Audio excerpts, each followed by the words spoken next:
Good evening. I was told they're going to have a big cane pull me off if I go over my 5 minutes. It's good to see everybody. I see number 2 is here. Real funny story before I get started. I watched a National Geographic episode where they had the top 10 deadliest animals in the world. And they kept going down from 10 to number 1. Number 2 was the bear. I call him my number 2, and I'm number 1, Duckloady. Anyat Kusani,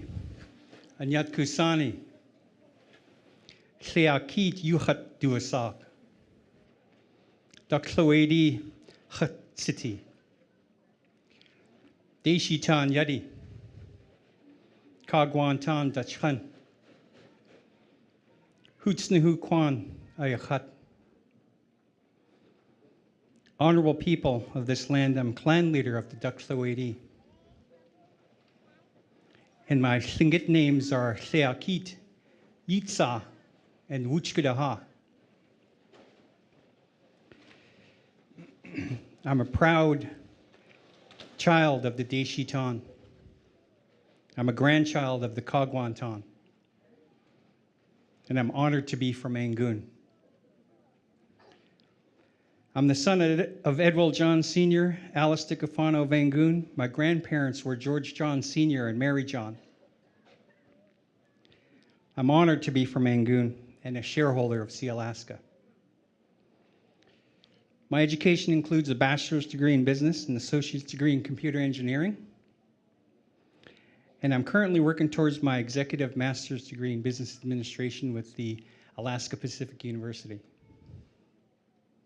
My background, I'm currently employed with the state of Alaska. I'm retired U.S. Army, 22 years of service. I have 5+ years of board experience with the Village Corporation, where I proudly served as the chair, the vice chair, and the finance chair. We are currently making great progress with a newly elected president and a motivated and well-informed board. My platforms are shareholder descendant plan, community-wide economic development, and subsidiary expansion. I believe we need a plan for the future of our children and our grandchildren. In a few generations, there will be fewer and fewer full-blood and half-blood Native shareholders. Continuing on this path jeopardizes our identity as a people and our traditional way of life. This is an issue we need to start talking about now and take action. Next, the corporation reported a record high profit margin, as you just currently heard. I would like to expand profits down to the communities, not only to the communities and down to the shareholder level. Having a business degree and being an MBA student, I have ideas that could possibly benefit us all. For example, a small business owner on the Prince of Wales should be able to receive support in some form from the corporation, such as small business support. Lastly, after reviewing our financials, I know where our revenue streams are coming from, and I know where they're going. One of my goals is to expand our revenue streams, the operations, investments, and 7I, creating a well-balanced profit portfolio. We should get away from relying solely on a few income sources. If one or more of our current income sources fails to perform in that year, we will not celebrate a high net income profit, as we are now. If elected, I will represent Alaska, Southeast, and shareholders to the best of my ability, be financially responsible, and always keep shareholders' best interests at the forefront of my decisions. I believe I have the knowledge, experience, and leadership and education to best represent our corporation. Remember, there's always something to be grateful for. I will be available for questions and gladly speak with any of you about my ideas. I would also enjoy hearing concerns, comments, Suggestions? Please vote directed. My name is Edwell John Jr. Ganesh Chish, I appreciate your vote, and I can't wait to get started. Lastly, I would like to say a great big thank you to all those that supported me. Ganesh Chish.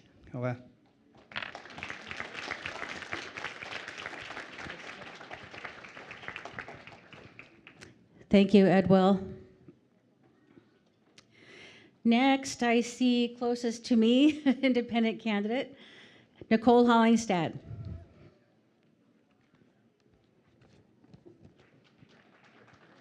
Thank you, Chair. Hi, shareholders. I'm Nicole Hallingstad. Chakla yuchat duasauch. Ye kayahat. Takdintan nachat seti. Takwidi yadi ayahat. Norwegian yadi ayahat. I was born and raised in Petersburg, Alaska, and I was really happy to see new members that I met from my family from Cape, the Jacksons. Great to see all of you. I was born and raised to a family of fishermen and a mom who worked on the Alaska Marine Highway system. They worked very hard, and they instilled that value in me. My grandmother, Amy Hallingstad, was a fierce advocate for Native rights and worked for decades for the advancement of our people. And it is an honor to be here walking in her footsteps. I do want to say thank you so much for just taking a few minutes to pay the respect of listening to my words, and I will do my best to return that respect to you with what I have to say. This is the third year that I've run for Sealaska's board as an independent candidate, and over those 3 years, I hope I've shared with you the principles that I stand for and the campaign that I'm running on. I think most of you know by now there are 4 main goals that I support. The first of those is the profitability of the corporation. Everything that flows from Sealaska is based on those profits. Second, I'm from a landless community. I strongly support all of Sealaska's efforts to help the landless and our Alaska Native veterans get their land allotment. Third, I would like to promote some election reform within Sealaska. A little more transparency around our numbers. I do support term limits, and I would very much support ending discretionary voting. And lastly, communications and our relationship with our shareholders. We've heard tonight from Anthony, from our directors, there is a lot to celebrate about how far Sealaska has come. But I want to encourage Sealaska, when we make progress in one area, please don't fall behind in progress in another. And by that, I mean our relationship with you, with our shareholders, the owners of the corporation. I was a little bit disappointed this year to find out that Sealaska has changed a bylaw for independent candidates that cuts the amount of time that they can talk with shareholders by almost 2 months. You used to be able to file your paperwork with banking and securities, and as early as March, potentially start talking. I ask Sealaska, please think about the message that that sends to your shareholders. This year also, for independent candidates who cannot be at community meetings, they're no longer showing the small video clips that shareholders had to learn more about the independent candidates. These are small ways that messages are being telegraphed to our shareholders about that relationship. And I ask Sealaska, please don't let progress fall behind in that important relationship. I've also asked a question about executive compensation. Now, I do want to say I completely recognize the irony. I was an officer of Sealaska. I was your vice president and corporate secretary for 11 years. I saw the executive compensation table on page 19 of the proxy, and I simply asked this question. What is the formula for paying executives $4.5 million when our net income from operations was not quite $2 million? It's just that simple question. What is the formula? What is the calculation? And I ask that question, and it's a hard question, because I'm hearing that question from so many of our shareholders. And so it would be my honor to carry questions from you into the boardroom. Running for Sealaska, for any of our candidates, this isn't a matter of our candidates running against each other. It's a matter of giving all of you the information you need to elect your board of directors. And I will say this to Karen Taug, Edwell John, if you can't make it to any more community meetings, it would be my honor to read your statement from the proxy to our shareholders. Please just let me know, let Sealaska know, and I would be glad to do that for you. Because we have to act collectively. We have to work together. For any candidate who is running for Sealaska, for our urban corporations, for some of our village corporations, I wish all of you absolutely the very best of luck. We have to stand together because voting is our power. I'm the Director of Operations at the National Congress of American Indians in Washington, D.C. My heart is in Alaska, but my feet are in Washington. And I can tell you, when you're dealing with policymakers, if you don't have money, voting is your currency. It is your strength, and it is our power. You have red pens on your tables. They say vote. They also have my name on them. So I would appreciate any consideration you give to directed voting for Nicole Hallingstad. And I will say, if you use that pen to fill out your proxy, my name is the only name it's going to write. So Ganesh Jish, Hawa, Deutschen, thank you all for being here.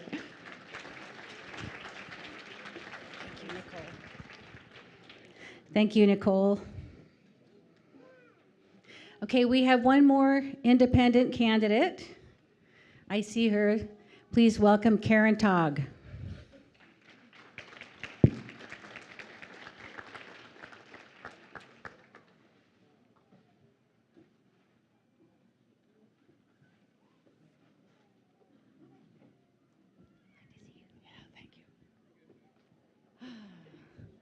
Good evening, everybody. Thank you for coming out tonight on this beautiful sunny day in Juneau. You know, we don't have very many of these, so it's really special to have so many people here to hear what we all have to say about Sealaska, people who are running it and people who are running for it. Guna Shah Duasak, Chluknahadi Ayahat. My name is Karen Taug, and I'm a candidate for the Sealaska Board, one of the independents. One thing I've heard over and over again tonight, and actually a year ago I heard it, is that Sealaska has a prosperous future. And I do believe that. But I think change is good. You know, when you have the same people in the boardroom, I think people tend to get into silos.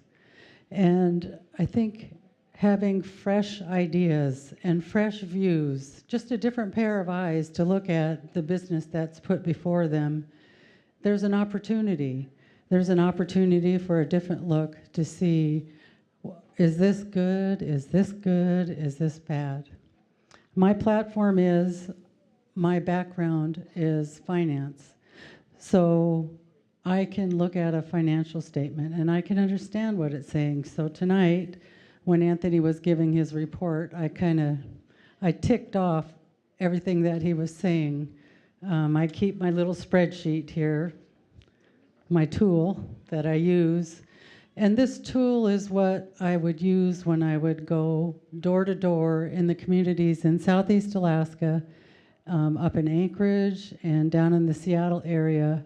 And I was welcomed into shareholder homes, and I would explain to them what it meant to have a profit in gaming, which this last year there's none.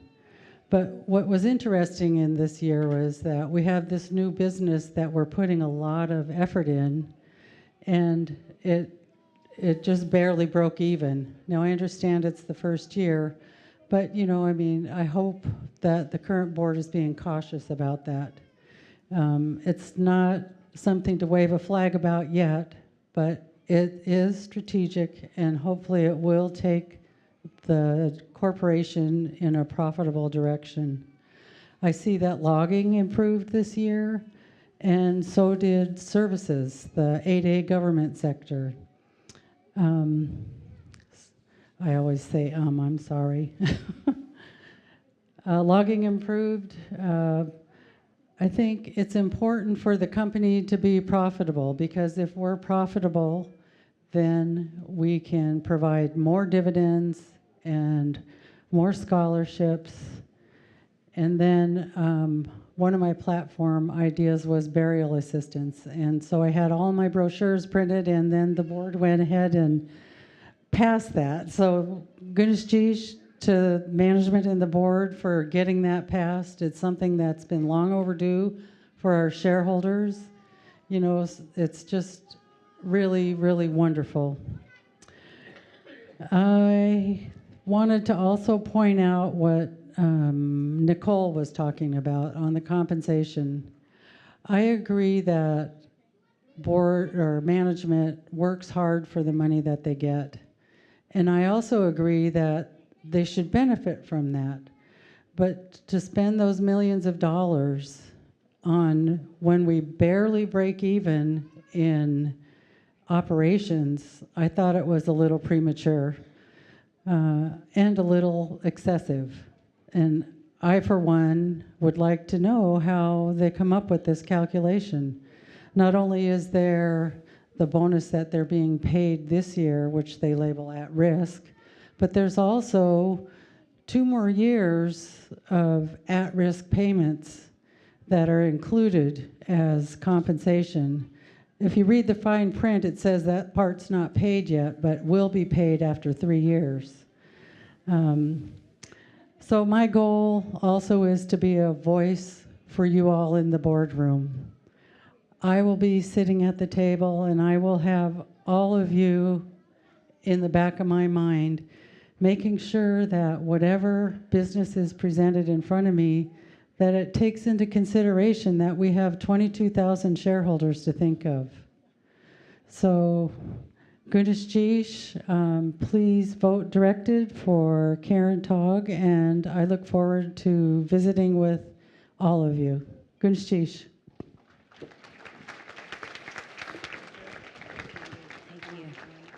Thank you, Karen.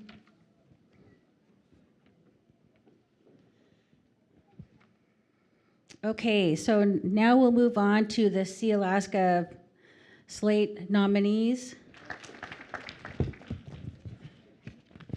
So many of you are kind and forgiving when I'm late. What I've found is that federal judges are not in that group. And I have court tomorrow, and if I'm not there at my scheduled time, there'll be an arrest warrant issued for me. And I'd just as soon spend the evening at home rather than at the federal detention center. So I have to leave tonight. It is a great honor to be with you here tonight.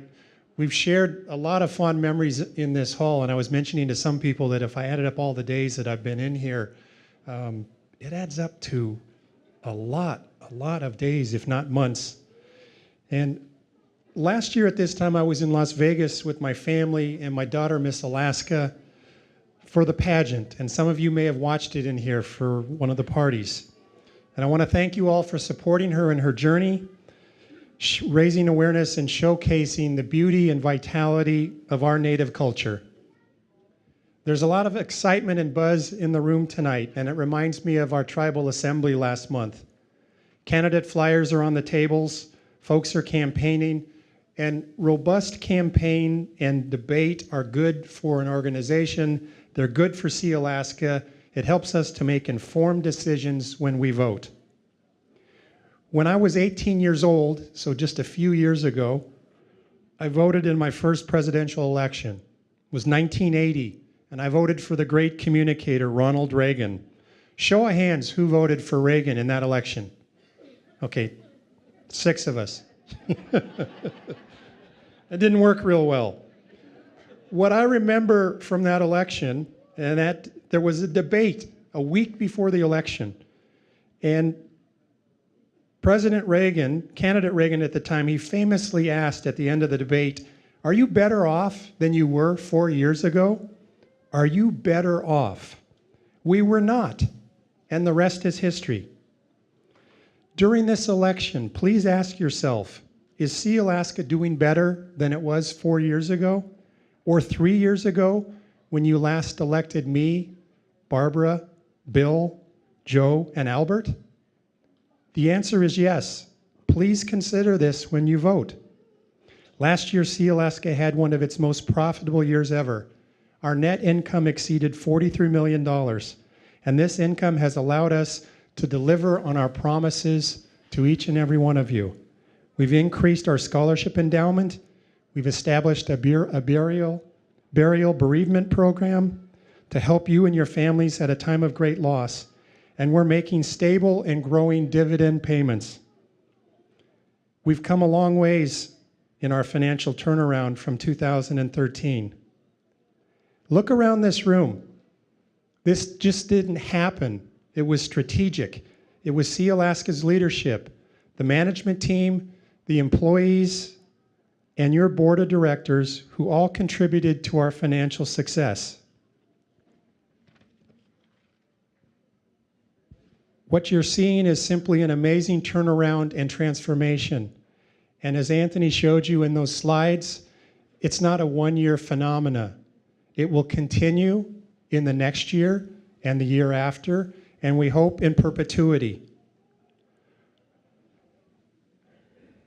You have the good fortune to have 8 candidates running for the board, each of us who care deeply about you, our fellow tribal members and shareholders, and who care deeply about the success of Sealaska. I humbly ask you to vote for me, Joe Nelson, Barbara Cadiente Nelson, Albert Kookesh, and Bill Thomas. Each of us has made unique individual contributions to Sealaska, and collectively our vision has helped make this remarkable financial turnaround possible. Gunesh Chish, Hawa.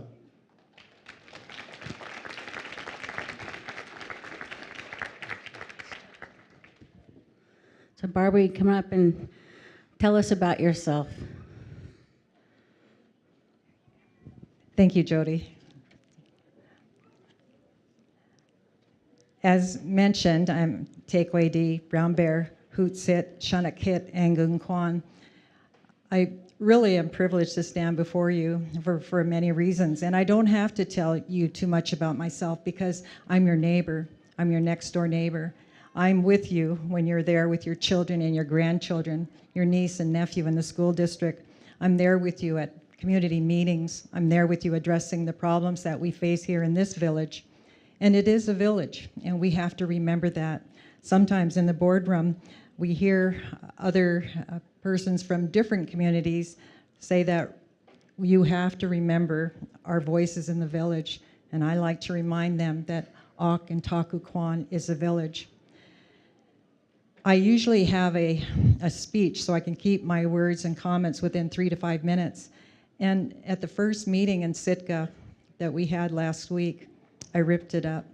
I ripped it up because the people spoke first. There were questions, and then there were responses to them. And their questions were heartfelt. And there were questions asking Sealaska for their advocacy. Advocacy in their lands that were being sold. Advocacy for homelessness. Advocacy for better health. We heard recently, nationwide, that there is a campaign to the people of poverty. And I struggle with that. I struggle with that because I remember a time when I grew up here in Juneau, coming home with grass bombs in my hair, my sister's hair, from the encounters of racism and even spit in our face. And crying to our father, Andres Cadiente, that they called us poor Indians and other names. And he turned it around. He says, look at those posts outside this door. He said, your mother and I work hard to feed you and clothe you. Don't let anyone tell you that you're poor. He said, you have a roof over your head. And I like to say that Sealaska is too big to fail. Too big in this, that our people rely on us to be advocates. They rely on us to be in different places and places that will change policies to affect our social benefits of living as we should live, as decent, hardworking people. What you heard tonight is interesting because we've all been guarded in the boardroom.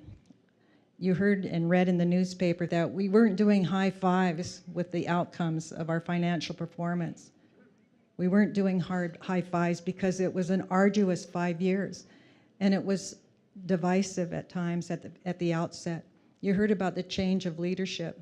You heard about the re-envisioning Sealaska. That just didn't happen with a sketch on a notepad. It came from hardworking directors, my fellow directors and managers, and the staff supporting us.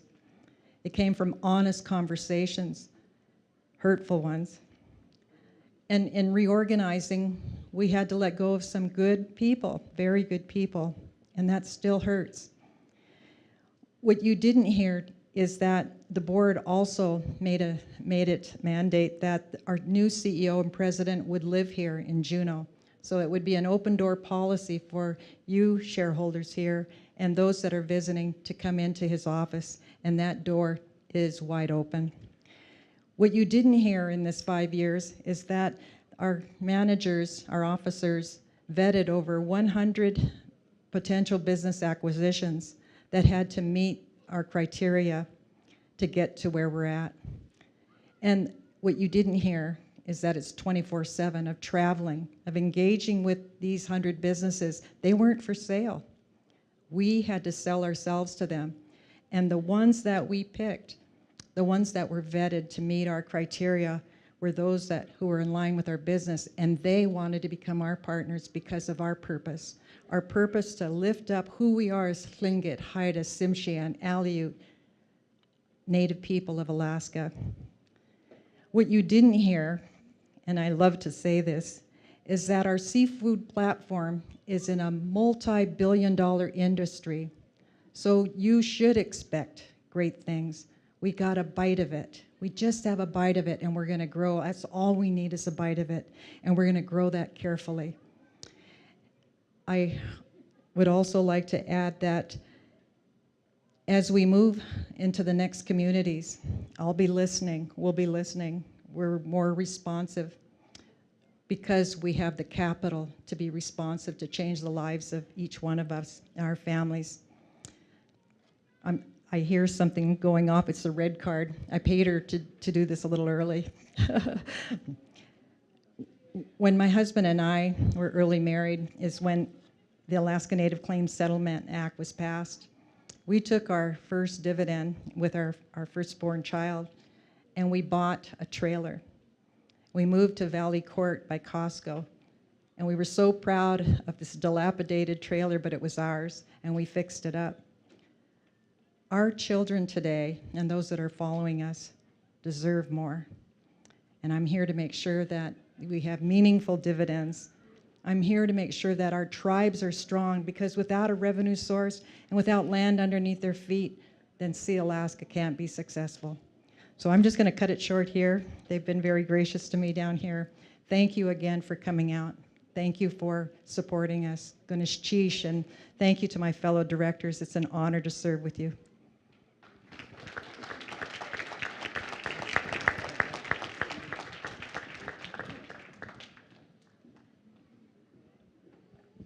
Thank you, Barbara. Okay, we've already heard from Tate London. So the next on the list is, there's two more. But first there's Joe Nelson, and then Bill Thomas is up. So come on up, Joe. Come and tell us a little about yourself. Oh, I missed Albert. So sorry. Okay. First, Albert. Sorry, you all. Here he comes.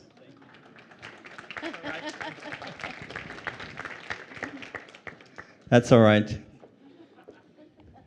It is. Thank you very much for letting me be here. Jody, don't worry about it. I was standing over there all ready to go, and then he said, Joe Nelson. I said, gee, I'm not Joe Nelson. I want to just tell you that I was thinking earlier about what I said about living in Angoon. I have 17 grandchildren. When you go to a basketball game in Angoon now for the junior high basketball team or the high school team, a lot of Kookeshes on there. And I wish some of you guys who live in Juneau here from Angoon would move back and help us out. I lived most of my life helping the Native community. I became a Grand Secretary in the Alaska Native Brotherhood, and I was Grand Secretary for 14 years, and I served with people like Roy Pradovich, Patrick Paul, Bob Martin, John Hope, Walter Sobolev. Learned a lot from them. Then I became Grand President for 2 years, and after that, I went to Angoon and I worked for my village corporation for a couple of years. Then Tony Knowles got elected to governor, and he asked me to be his rural affairs advisor, so I went to work for Governor Tony Knowles. Then I got elected to the State House, and I served 8 years in the State House. I ran for the State Senate and served 8 years in the State Senate. I'm telling you this because I have, for most of you who know this, I've had just a bout of cancer recently. And people keep asking me, how are you feeling? How are you doing? And I want to tell you something. Behind my name, I could put Juris Doctorate. In front of my name, I can use the title Senator for the rest of my life because it's allowed under state statutes. House of Representatives, Alaska Native Brotherhood. But I'm telling you all right now, the only thing I want behind my name is cancer survivor. And I am a cancer survivor.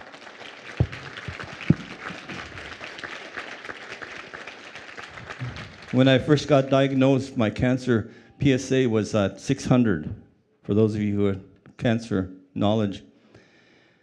The nurse who was in charge of Anchorage Native Oncology Center was here in Juneau, and she came to my room when I got diagnosed. And the reason why I was worried about it was because I had 2 brothers die within 13 months of each other, younger brothers than me, from cancer, and it scared the heck out of my family and me. Anyway, she walked into the door and she was so positive. Alaska Native Medical Center. She said, Albert, we're going to be very aggressive. First thing we're going to do is give you a shot. Oh, wait a minute, she said. I'll give you a choice. We have to get rid of the testosterone in your body because that's what feeds the cancer. So I have a shot I can give you, but I'll give you a choice. We can either castrate you or give you the shot, your choice. I hope you all believe that I took the shot. I'm really proud of the fact that I've been able to survive. My last checkup, my cancer PSA was at 7, and normal in your body is at 5. I guess it's a long way to say 2 things. One, that I'm healthy and I'm really ready to continue my work. And secondly, I want to thank all of you. There was a lot of you in this room who prayed for me, who gave me support, and I want to thank you in public. So thank you very much for doing that.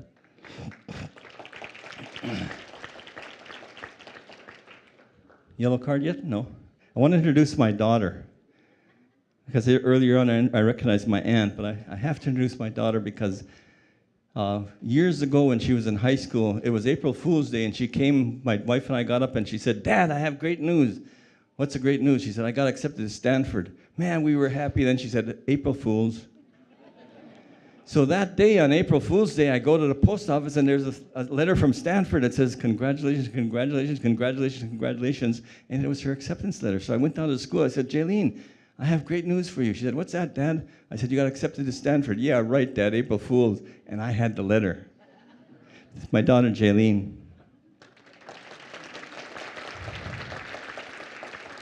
She doesn't look like me at all. She takes after her mother. Yeah. But I want to just take a minute to talk to you just real quick about Sealaska. You know, there's a lot of times when we look for the negative as a people. And I don't blame you. I do too. We all look at the negative. But I want to take just a minute to remind you about how good we are doing.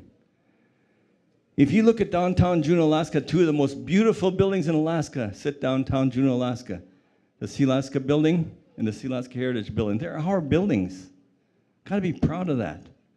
Be proud of the $15 million we have in the Education Scholarship Fund because we decided to start that fund because we needed to grow our own. We need to grow our own people to run our corporations, and that's what that $15 million is for. Be proud of the new grow and $13 a share this year. That's amazing. That's amazing. So many things that Sealaska is doing that we have to be proud of. Go back just a few years when we opened the doors to those born after 1971. When I leave Sealaska, that's going to be my biggest accomplishment, that I was there to vote to allow shareholders born after 1971 into the doors, because I'm telling you something, we brag, all of us, about being here for 10,000 years. Opening the door to those shareholders born after 1971 will let us be here for another 10,000 years, and I think it's a great accomplishment for this corporation. So I'm just going to take just a second to tell you, be proud of Sealaska. Be proud of the things that we've done. I really appreciate your vote and support in the past. We have a great team. We're working very hard together, and our new chairman, Joe Nelson, works very good with the board, and we're doing really, really well. Anthony Malott. These young people are just amazing, and they're working really hard. So thank you very much on behalf of myself and my family for your support over the years. Thank you.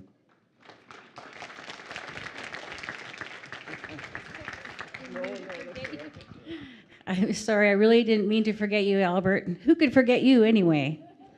I guess me, right? Okay, so next is Joe Nelson, the chair of Sealaska.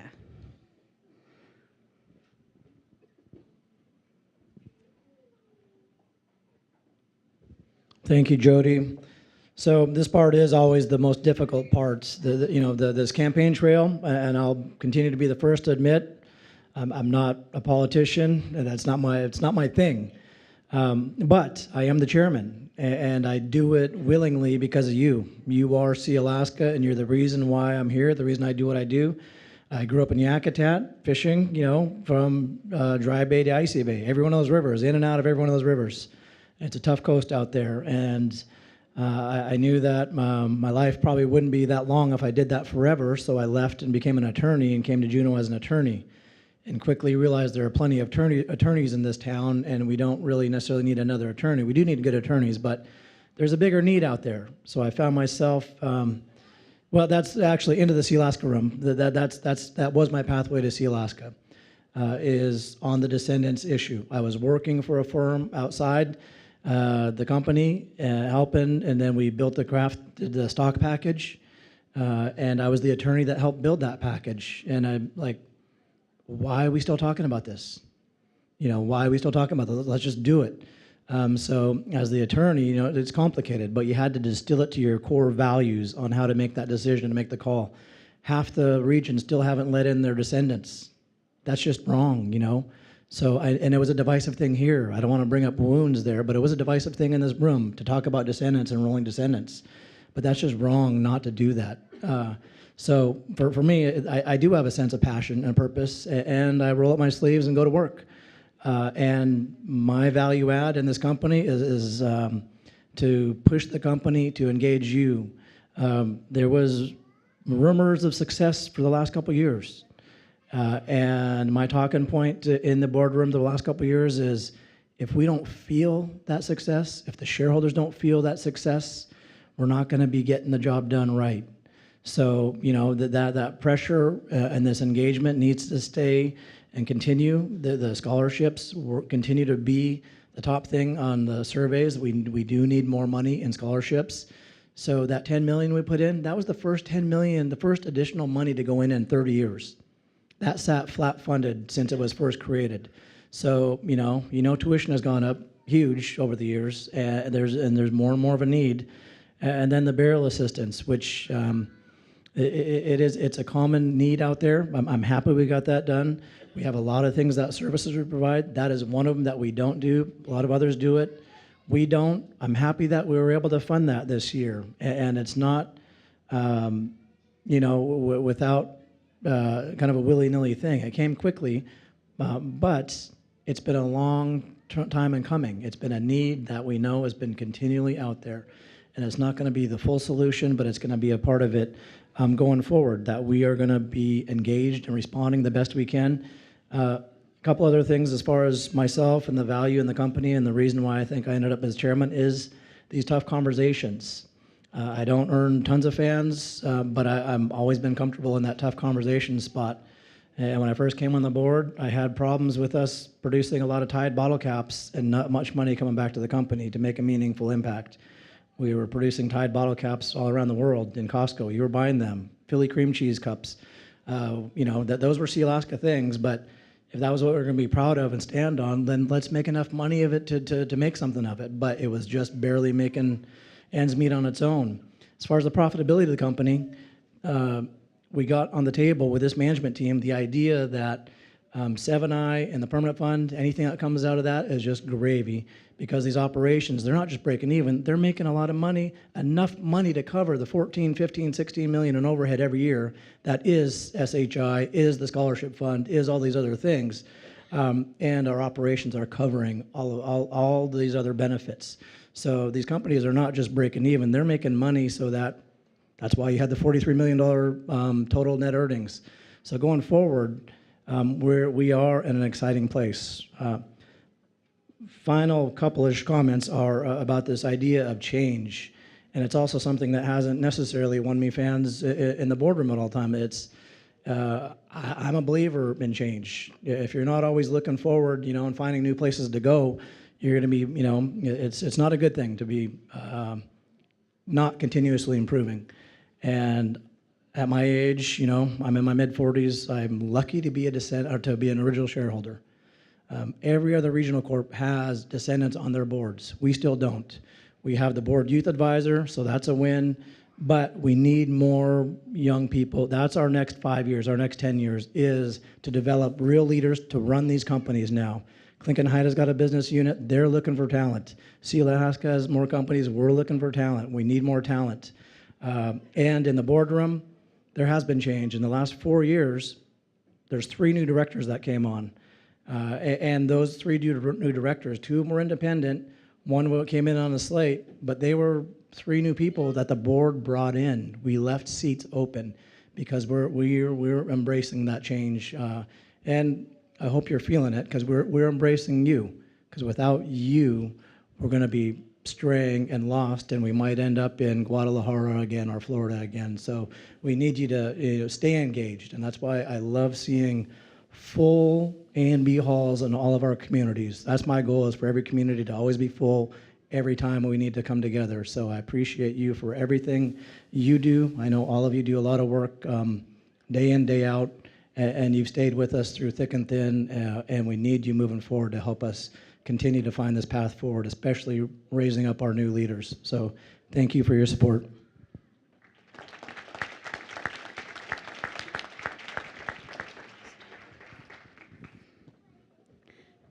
Thank you, Joe. Okay, Billions is here and he's ready. Come on up, Bill. Bill Thomas.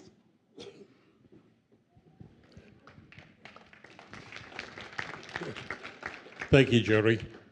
As I said earlier, I was born and raised in Haines, single-parent child. My mother had tuberculosis, so I was raised by my grandmother, Mildred Sparks. A lot of people have passed, and very few remember who she is. But that's where I spent my first 8 years of growing and listening to Native issues. She was the Grand Camp president for I don't know how many years. She's a first emeritus. But the thing was that all the politicians came to Haines would go to her house. So we met all the old legends. Egan, you go back, everybody who ever ran for Alaska delegation came through there. I have 2 family members there. She was Joanna Hotch back here. On my Hotch side, remember I told you I was quarter Hotch, quarter Willard, and Donna Mae Willard, both from Haines Cluckwan. Acknowledge them. I married my high school sweetheart 10 years after high school. Why? Because I was Alaska Native, and they said, you're just going to marry that guy, and he's going to be a fisherman. So I found her after going into the senator from Oklahoma's office, went to go see her. She takes me to go visit her parents, and they say, so what do you do now, Bill? I says, I'm a fisherman. And they look at each other, and they, okay, we knew he was going to be a fisherman. Needless to say, I went to visit her, brought her to Alaska the next time. I said, I'm not going to go back to Oklahoma. Come up here. And we decided to get married.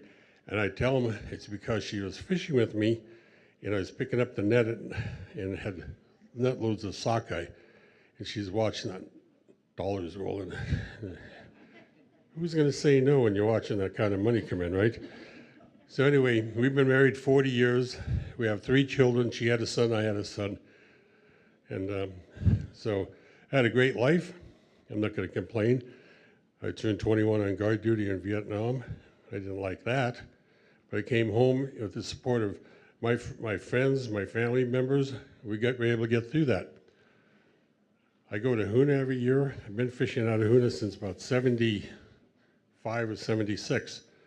I was just talking to Greg back here, and I first went to Juneau, I think in 63 or 64, to play basketball. Played against the Juneau A&B legends in 65. I went there with Bill Tompkins and Jeff David, basketball legends, right? And so I've loved Juneau. I served 8 years in the legislature, and of those, you go back to your homes. Albert and I put a lot of infrastructure in the villages, whether it's paved streets, schools, a dock in Juneau, the rebuilding of the boat harbors, lots of money into our villages to make them what they are and make them a better community. Albert told me right now in Angoon, they're finishing Front Street, was falling into the bay. One of the last projects I think we funded, right, Albert, wherever you're at. One of the buildings I built in Haines was Sobeloff McCrae building, Vietnam. It's a veterans home. It has 13 units and a wellness center below it. I helped name a building here in Juneau after one of my good friends growing up, Donald Spruill Gamble building at the university. It was Beth Catula's bill, but they couldn't pass it for 8 years. And I came along, became a co-sponsor because of Donald Spruill. We played basketball against each other for 3 years in high school, played at the University of Alaska together, and I saw him on our way to Vietnam in Japan, and then I read about him getting killed, so I thought it was the least I could do is help him name bridges. But it's all being part of the political game. I don't know what that means, so, 1 minute. But I still lobby. I've been, like I said, been politically involved since 75, and I ask for your support. We've done a great job. I don't need to repeat everything the board said. I look forward to 3 more years, and then I want to retire. My wife says, why do you want to do that? I said, because I've been at it since 1975. Native politics. I've been former chairman, CEO of the Village Corporation at Cluckwan, did the land selection work. We built a great company, only to see if we made one bad investment is all it took to go down. I'm proud of what we've been able to do with the Sealaska as a board, working together. I tell people it's like a basketball team. When the team is good, you're a champion. You know, if you got a Highlander best Seine team, Seine crew, you're great. But you know, when somebody sloughs on you, then you become bad. So I think we've done a great job in planning and working together, the board, management, and everybody. And I think the last, well, my 9 years have been there, been great. We've been able to remodel, restructure with the board. And regardless of what you do, I will accept your decision. But I look forward to 3 more years. How's that? Thank you.